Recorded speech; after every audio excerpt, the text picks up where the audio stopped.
বিসমিল্লাহির রহমানির রহিম। সূরা আদ-দুহার ৩ নং আয়াত তিলাওয়াত করছি। শব্দে শব্দে অর্থ: মা ওয়াদ্দাআকা, না তোমাকে ত্যাগ করেছেন, রব্বুকা তোমার রব, ওয়ামা আর না কলা, অসন্তুষ্ট হয়েছেন।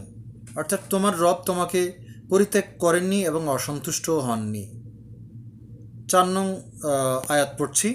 অলাল আখিরাতু, এবং পরকাল নিশ্চয়ই, খয়রুন উত্তম, লেখা তোমার জন্য, মিনা অপেক্ষা, আল উলা ইহকাল, অর্থাৎ আর অবশ্যই তোমার জন্য পরকাল ইহকালের চেয়ে অধিক উত্তম।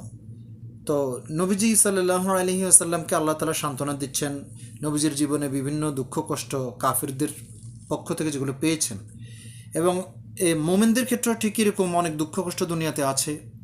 অবশেষে আল্লাহ তাআলা জান্নাতে তার জন্য উত্তম কিছু রেখেছেন, এটাই তার রেজাল্ট।